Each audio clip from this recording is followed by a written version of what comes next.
बुद्ध अपने अनुयायियों को उपदेश देते थे। उनके प्रवचन सुनने के लिए न केवल गांव के बल्कि दूर दूर से भी बहुत से लोग आते थे। एक व्यक्ति प्रतिदिन बुद्ध द्वारा दिए गए प्रवचन सुनने आया करता था। लगभग 1 माह तक ये प्रवचन सुनने आते रहे। उसने बुद्ध द्वारा कहे गए प्रत्येक शब्द को बहुत ध्यान से सुना और प्रवचन समाप्त होने पर वापस लौट आया। एक दिन प्रवचन खत्म होने के बाद आदमी रुका। सबके चले जाने के बाद वह बुद्ध के पास गया और बोला, मैं आपसे कुछ पूछना चाहता हूँ। बुद्ध ने उत्तर दिया, पूछो।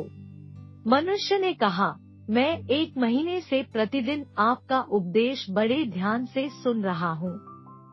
मुझे आपकी कही हर बात याद है, लेकिन उनका मेरे जीवन पर कोई असर नहीं हो रहा है।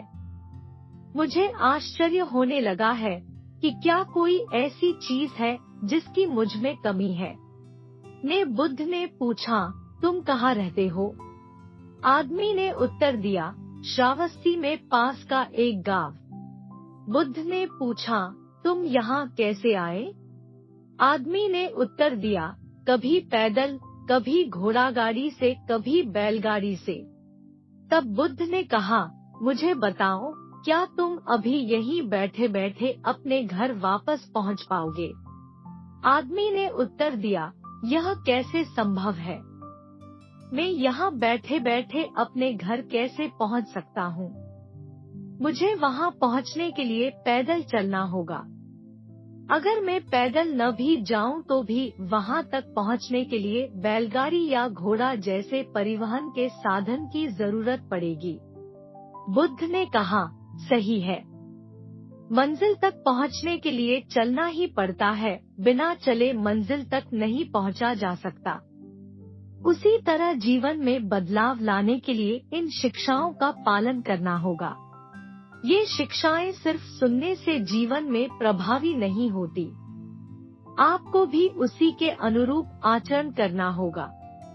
इन शिक्षाओं को अपने जीवन में लागू करें, बताए गए मार्ग पर चले और फिर आप अपने जीवन में सकारात्मक बदलाव देख पाएंगे। हम एक दिन में बहुत सी अच्छी और बुरी बातें सुनते हैं। कुछ बातों को हम सुनते हैं और नजरअंदाज कर देते हैं। कुछ बातें कुछ समय तक हमारे मानस पटल पर रहती है, फिर हम उन्हें भूल जाते हैं। कुछ बातें यादों के रूप में हमारे अवचेतन में सुरक्षित रहती है, लेकिन जिन बातों का हम अनुसरण करते हैं, पालन करने लगते हैं, वे हमारे जीवन पर प्रभाव डालती है। वे धीरे धीरे हमारी आदतों में शामिल हो जाते हैं और अंततः हमारे स्वभाव में शामिल होकर हमारे व्यक्तित्व का हिस्सा बन जाते हैं। इसलिए अगर आप अपने जीवन में सकारात्मक बदलाव लाना चाहते हैं, तो अच्छी बातों को सिर्फ सुने नहीं, उनका पालन भी करें।